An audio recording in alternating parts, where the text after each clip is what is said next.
नमस्कार मित्रों, मैं ब्रजेश आचार्य अपने YouTube चैनल हिंदी दिग्दर्शन पर आपका हार्दिक स्वागत करती हूं, अभिनंदन करती हूं। आज हम कक्षा 12 हिंदी के काव्य खंड में संकलित पाठ जयशंकर प्रसाद का गीत पढ़ने जा रहे हैं। फिर हम श्रद्धा मनु का अध्ययन करेंगे और ये गीत इनकी रचना लहर से लिया गया है। वैसे तो प्रस्तुत गीत में कवि ने आलस्य करके बैठे हुए देशवासियों के लिए यह सूचना दी है, प्रेरित किया है कि स्वतंत्रता तो मिल गई है, परंतु इस स्वतंत्रता को बनाए रखना हमारा परम कर्तव्य है। इसलिए अब तुम जाग जाओ, आलस्य युक्त होकर ना बैठो। तो एक सखी दूसरी सखी से कहती है, इस गीत के माध्यम से जान लेंगे। बीती विभावरी जागरी, अंबर पनघट में डुबो रही, तारागढ़ उषा नागरी। हे सखी, रात्रि बीत गई है, विभावरी माने रात्रि बीत गई है, अब तुम जाग जाओ। उषा रूपी चतुर स्त्री, उषा नागरी माने उषा रूपी अर्थात प्रभात रूपी चतुर स्त्री जो है वो आसमान रूपी पनघट में तारे रूपी घड़ों को डुबो देना चाहती है, इसलिए अब सवेरा हो गया है, अब तुम जाग जाओ। खगकुल कुलकुल सा बोल रहा, किसले का अंचल डोल रहा, लोये लतिका भी भर लाई, मधुमुकुल नवल रस गागरी। खगकुल पक्षियों का जो वंश है वो कुलकुल, यहाँ यमक अलंकार है। कुलकुल माने कलरव करने लगा है, पक्षियों का वंश कलरव करने लगा है। किसले का अंचल डोल रहा, नवीन पत्तियां हिलने लगी हैं और ये लताएं भी नवीन पराग से युक्त हो गई हैं। अधरों में राग अमंद पिए, अलकों में मलयज बंद किए, तू अब तक सोई है, आली आंखों में भरे बिहागरी। तो सखी कहती है कि हे सखी, तू अब तक सोई है, आंखों में भरे बिहागरी। बिहाग रात्रि के अंतिम पहर में गाया बजाया जाने वाला राग है, जिसे बिहाग के नाम से जाना जाता है।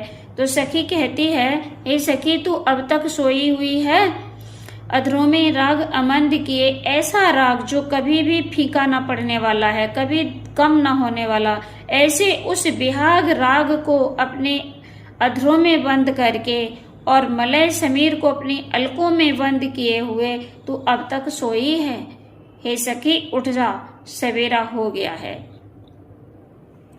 श्रद्धा मनु, यहाँ जब जल प्रलय के बाद में मनु अकेले रह जाते हैं तो इनके पास श्रद्धा आती हैं और श्रद्धा मनु का परिचय पूछती हैं और इनसे सृष्टि को आगे बढ़ाने की प्रेरणा देती हैं। कहती हैं कि मेरे और तुम्हारे माध्यम से ही ये सृष्टि आगे बढ़ेगी, इसलिए हमें कुछ करना चाहिए। श्रद्धा मनु से पूछती हैं, कौन तुम संस्कृति जलनिधि तीर तरंगों से फेंकी मणि, एक कर रहे निर्जन का चुपचाप प्रभा की धारा से अभिषेक। हे मनु, इस संसार रूपी समुद्र के किनारे पर फेंकी गई मणि के समान आप कौन हैं, जो निर्जन स्थान का अपनी प्रभा की धारा से अर्थात अपने सौंदर्य से इस निर्जन स्थान को अभिषिक्त करते हुए इसका सौंदर्य बढ़ाने वाले आप कौन हैं, जो चुपचाप बैठे हुए हैं। मधुर विश्रांत और एकांत जगत का सुलझा हुआ रहस्य, एक करुणामय सुंदर मौन और चंचल मन का आलस्य। श्रद्धा जी कहती हैं, आप कितने मधुर विश्रांत और एकांत वासी हैं, इस जगत के सुलझे हुए रहस्य की भांति प्रतीत होने वाले हैं। आपका ये करुणामय सुंदर मौन, आपने मौन क्यों धारण कर रखा है, आपके दुखी होने का क्या कारण है, और चंचल मन ने आलस्य क्यों धारण कर रखा है। सुना मनु ने ये मधुगुंजार मधुकरी का सा जब सानंद, किए मुख नीचा कमल समान, प्रथम कवि का जो सुंदर छंद। श्रद्धा की आवाज को जब मनु ने सुना है तो इतनी मधुर आवाज है उनकी कि उनको ऐसा लगा कि कोई भ्रमरी गुंजार कर रहे हो और कमल के समान सुंदर मुख को नीचा किए हुए किसी कवि ने एक सुंदर छंद गाया हो। एक छटका सा लगा, सहर्ष निरखने लगे, लुटे से कौन गा रहा ये सुंदर संगीत, कुतूहल रह न सका फिर मौन। जब इस सुंदर आवाज को सुना है मनु जी ने तो एकदम आश्चर्यचकित हो जाते हैं और ऊपर मुख उठाकर देखते हैं तो श्रद्धा के रूप सौंदर्य को देख करके लुटे से हो जाते हैं। गा रहा ये सुंदर संगीत कुतूहल रह न सका। फिर उनके मन में ये जिज्ञासा हुई कि इतना सुंदर संगीत, इतने सुंदर शब्दों को कौन बोल रहा है।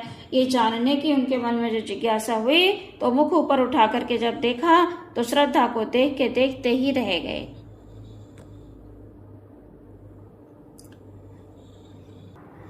और देखा वह सुंदर दृश्य, नयन का इंद्रजाल अभिराम, कुसुम वैभव में लता समान चंद्रिका से लिपटा घनश्याम। जब मनु ने कुतूहलवश ऊपर की ओर देखा तो उन्हें सौंदर्य से परिपूर्ण श्रद्धा अपने निकट खड़ी दिखाई दी। तो यह एक अभूतपूर्व और सुंदर दृश्य था। ये दृश्य उनके नेत्रों को जादू के समान अपनी ओर आकर्षित कर रहा था। मनु ने श्रद्धा को देखा तो उन्हें लगा कि फूलों से लदी हुई सौंदर्यमयी लता के समान ये कौन है। उन्होंने अनुभव किया कि जैसे चंद्रमा की शीतल चांदनी से लिपटा हुआ बादल का कोई टुकड़ा उनके सामने खड़ा हो। उनको ऐसा आभास हुआ। हृदय की अनुकृति, बाह्य उदार, एक लंबी काया उन्मुक्त मधु पवन क्रीडित, जो शिशुशाल सुशोभित हो सौरभ संयुक्त। तो मनु ने जब श्रद्धा की ओर बड़े अच्छे ढंग से देखा तो उनको ऐसा प्रतीत हुआ, श्रद्धा जी के हृदय की जो भावना थी वो मनु को बड़ी उदार दिखाई दी। एक लंबी काया उन्मुक्त, श्रद्धा का जो पतला दुबला और लंबा शरीर था वो बड़ा उन्मुक्त शरीर था। मधुपवन क्रीडित, जो शिशुशाल सुशोभित हो सौरभ संयुक्त, देखने में ऐसा प्रतीत हो रहा था मानो कोई छोटा सा शाल का पौधा बसंत के पवन से क्रीड़ा कर रहा हो और अपनी सुगंधि से युक्त होकर के सुशोभित हो रहा हो। मसृण गांधार देश के नील रोम वाले मेषों के चर्म ढक रहे थे, उसका वपुकांत बन रहा था वह कोमल बर्म। गांधार देश के चिकने चमकदार नीले रोए वाले भेड़ों के चर्म के वस्त्र पहने हुए थी श्रद्धा। सो उनके शरीर को इस प्रकार ढक रहा था कि मानो उन्होंने कोई कवच पहन लिया हो।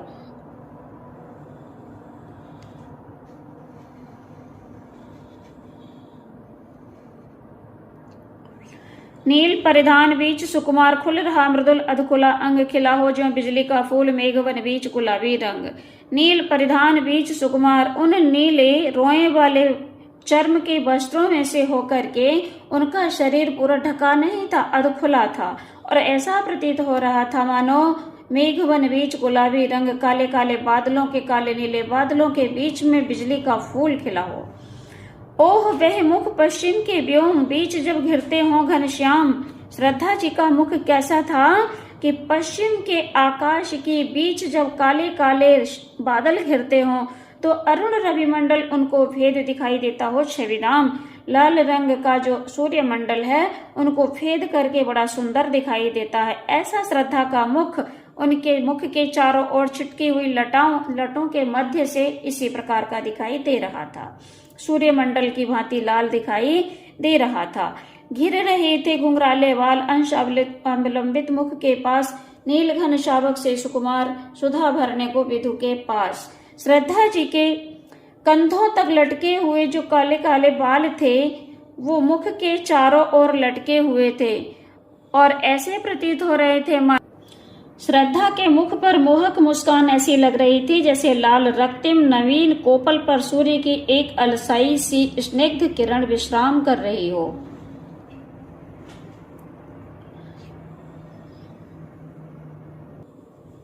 नील घन शावक से सुकुमार सुधा भरने को विधु के पास, कोई नन्हा बादल का टुकड़ा अमृत पीने के लिए सागर तल को छूने का प्रयत्न कर रहा हो, ऐसा प्रतीत होता है।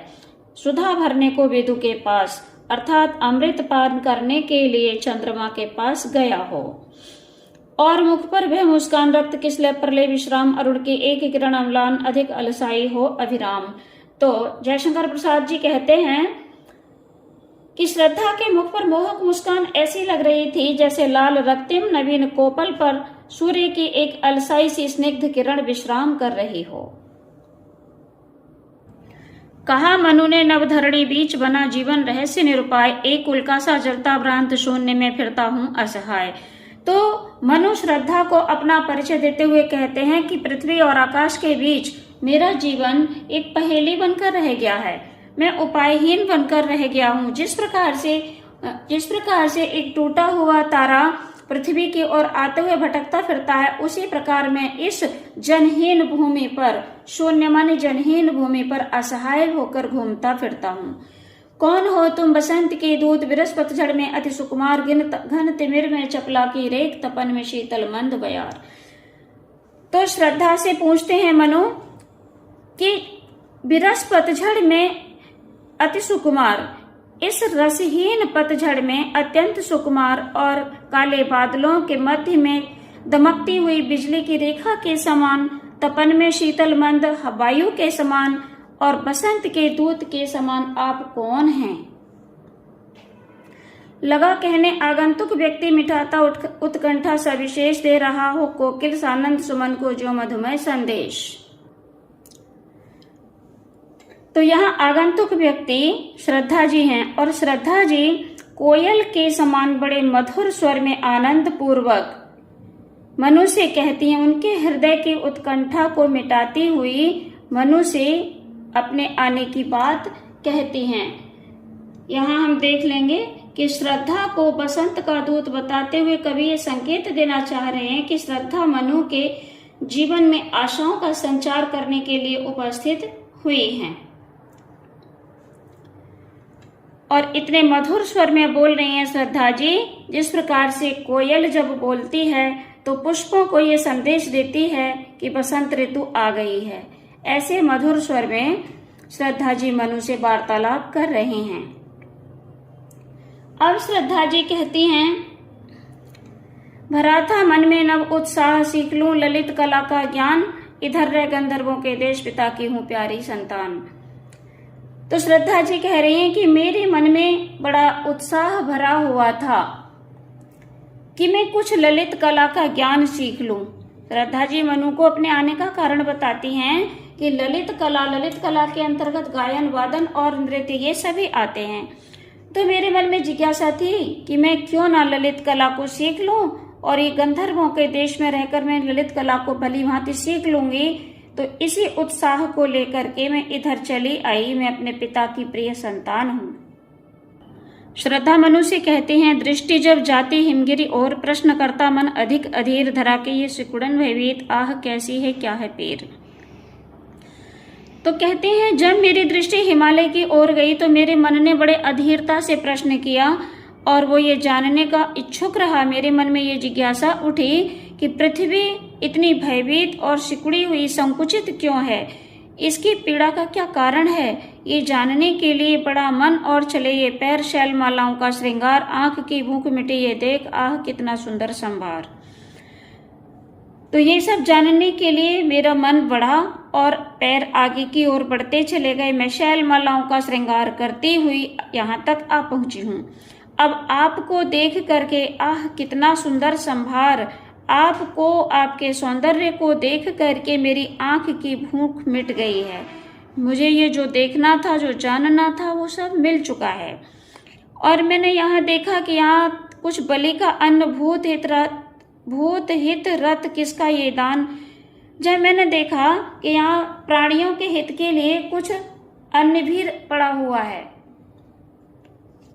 जब मैंने ये देखा कि प्राणियों के हित के लिए यहाँ कुछ अन्न भी पड़ा हुआ है, तो मेरे मन में ये संदेह हुआ, मैंने ये जान लिया इधर कोई है अभी सजीव। ऐसा हुआ मन में अनुमान कि अभी कोई सजीव है जो प्राणियों की रक्षा के लिए, प्राणियों के भोजन के लिए अन्नदान करता है। इसलिए मैंने ये अनुमान लगा लिया कि अभी कोई सजीव इस पृथ्वी पर बचा है। जल प्रलय के बाद भी अभी कोई व्यक्ति शेष बचा है, कोई मानव बचा है।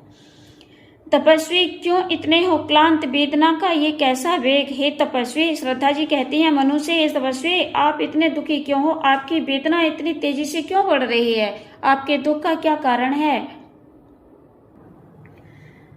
आह तुम कितने अधिक हताश, बताओ ये कैसा उद्वेग। तो श्रद्धा फिर मनु से कहती हैं कि आपकी वेदना का इतनी तेजी से बढ़ने का क्या कारण है, आप इतने हताश क्यों हैं। दुख की पिछली रजनी बीच विकसता सुख का नवल प्रभात, ये एक पर्दा ये झीना नील छिपाए है जिसमें सुख गात। दुख की पिछली रात्रि के बीच ही सुख का नया सवेरा होता है। ये एक पर्दा ये झीना नील दुख का जो पर्दा है ये बड़ा झीना है, छिपाए है जिसमें सुख का, जिसमें सुख अपने शरीर को छिपाए बैठा है, अर्थात दुख के बाद हमेशा सुख आया करता है। जिसे तुम समझे हो अभिशाप, श्रद्धा जी मनु जी को समझाते हुए कह रहे हैं कि जिस जीवन को तुम अभिशाप समझे हुए हो, जगत की ज्वालाओं का मूल वह मानवीय शक्तियों का मूल है। आप मानवीय शक्तियों के मूल कारण हैं। ईश का वह रहस्य वरदान कभी मत जाओ, इसको भूल। भगवान ने तुम्हें किस लिए बचाया है, ये एक रहस्यमय है, इसको अच्छे से जानो। जब सृष्टि में कोई नहीं बचा और आप ही बचे हैं तो किसी कारण से ही आपको भगवान ने बचाया होगा। तो इसे वरदान समझ करके इस जीवन को स्वीकार करो और मेरी सेवा भी अपने चरणों में स्वीकार करो। कभी मत जाओ इसको भूल, इस रहस्य को, इस वरदान को कभी मत भूलो। लगे कहने मनु सहित विषाद, मधुर मारुत से ये उच्छ्वास, अधिक उत्साह तरंग आवाज उठाते मानस में सविलास। मनु बड़े दुख पूर्वक गरम गरम सांसें भरते हुए श्रद्धा जी से कहते हैं, उनके मन में अबाध तरंगें उठ रही हैं। प्रस्तुत पद्यांश में श्रद्धा मनु से कहती हैं कि जिस दुख को तुम शाप समझते हो और ये समझते हो कि ये संसार ही पीड़ाओं का कारण है, वह मनुष्य को ईश्वर का रहस्यमय वरदान है, क्योंकि यही पीड़ा मनुष्य को सुख प्राप्ति के लिए प्रेरित करती है।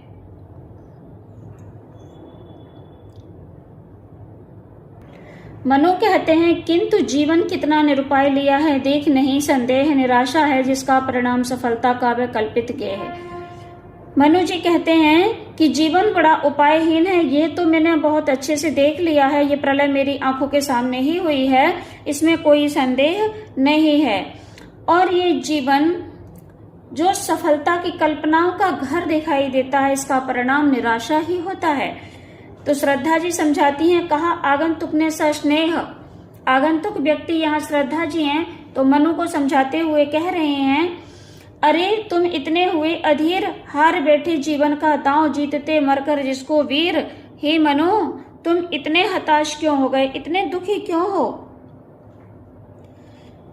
तो मनु की बात सुनकर के श्रद्धा ने बड़े स्नेह भाव से मनु से कहा कि अरे ऐसा प्रतीत होता है कि तुम तो अपना धैर्य खो बैठे हो, तुम इतने अधीर क्यों हो गए हो और अपने जीवन में उस सफलता को प्राप्त करने के प्रति निराश हो चुके हो जिसे कर्मशील एवं साहसी पुरुष अपने कठिन परिश्रम के आधार पर प्राप्त करते हैं।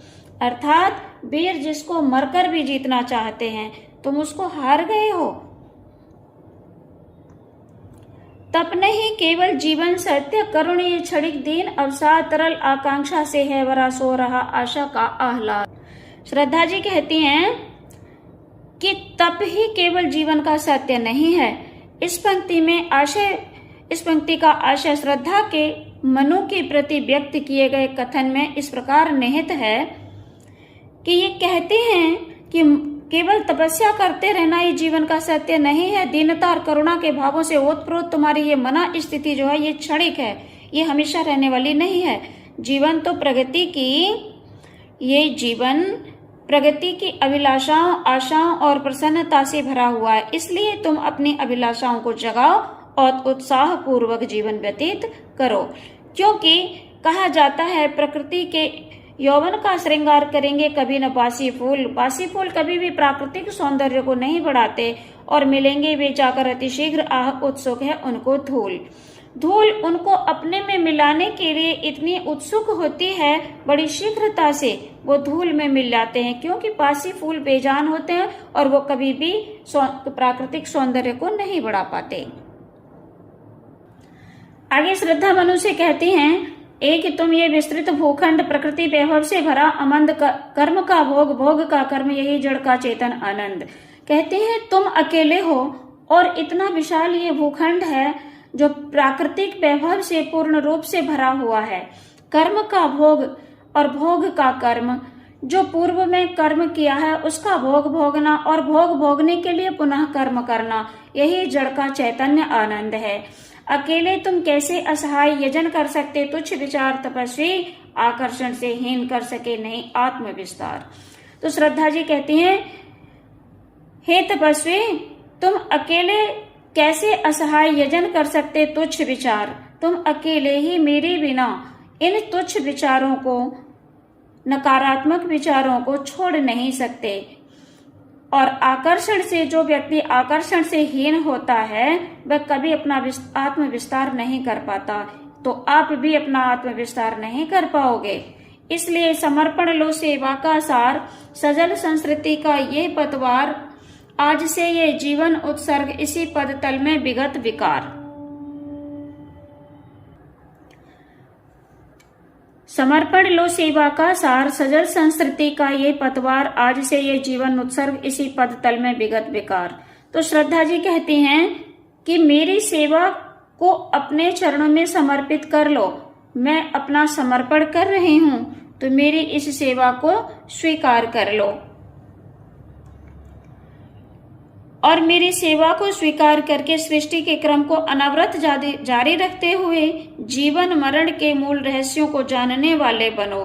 यदि तुम अभी जीवन से तटस्थ बने रहे तो सृष्टि का यही अंत हो जाएगा। इसलिए मेरा समर्पण स्वीकार करके मुझे अपनी जीवन संगिनी बनाकर इस मानव सृष्टि की बेल को आगे बढ़ाओ।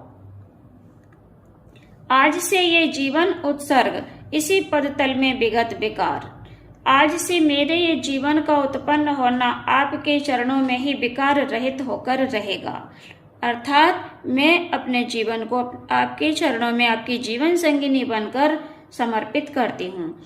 तो श्रद्धा जी कहती हैं, बनो संस्कृति के मूल रहस्य तुम्हीं से फैलेगी वह बेल, विश्व भर सौरभ से भर जाए सुमन के खेलो सुंदर खेल। तो बनो संस्कृति के मूल रहस्य, सृष्टि के मूल रहस्य आप ही बनो और आप से ही ये सृष्टि रूपी बेल फैलेगी। विश्व भर सौरभ से भर जाए सुमन के खेलो सुंदर फूल सुंदर खेल, और मानव रूपी पुष्पों के सुंदर खेल खेलो। ये संपूर्ण संसार मानव की सुगंधि से, मानव रूपी सुमन की सुगंधि से भर जाएगा।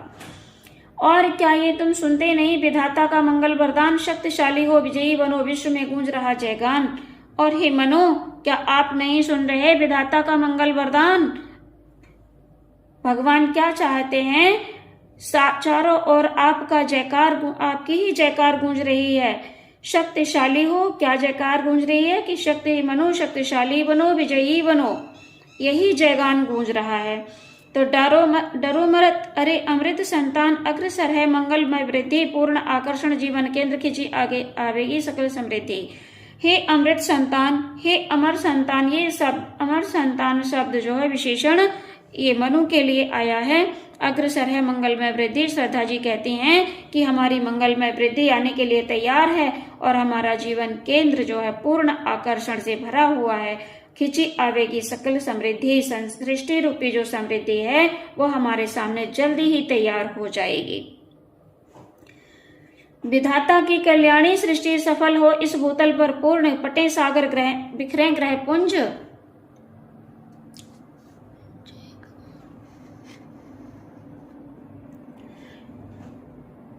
विधाता की कल्याणी सृष्टि सफल हो, इस भूतल पर पूर्ण पटे सागर बिखरे ग्रह पुंज और ज्वालामुखियां हो चूर्ण।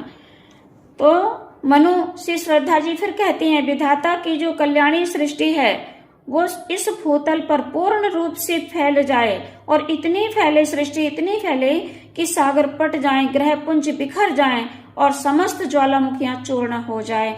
और तुम्हारी जो सृष्टि है वो इतनी ताकतवर हो कि उन ज्वालामुखियों को, उन्हें चिनगारी सदृश सदर्प कुचलती रहे खड़ी सानंद। आज से मानवता की कीर्ति अनिल भूजल में रहे नबंद।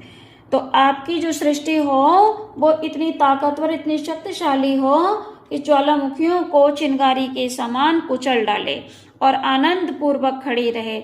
आज से मानवता की जो कीर्ति है, जो यश है, वो जल, पृथ्वी, वायु, अनिल माने वायु, वो जल में बंद न रहने पाए।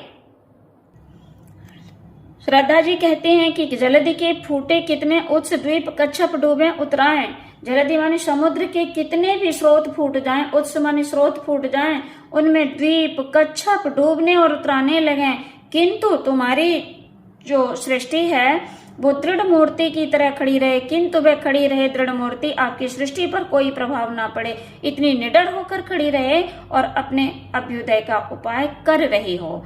शक्ति के विद्युत कण जो व्यस्त विकल बिखरे हैं हो निरुपाय, समन्वय करे उसका समस्त विजयनी मानवता हो जाए। तो जो मानव शक्तियों के विद्युत कण हैं, अर्थात मानव शक्तियों, मानव आत्मा जो है, जो व्यस्त होकर इधर उधर बिखरी हुई हैं, उपायहीन हो गई हैं, उनका समन्वय कर लो। यदि हम उनका समन्वय कर लेंगे तो मानवता की विजय हो जाएगी।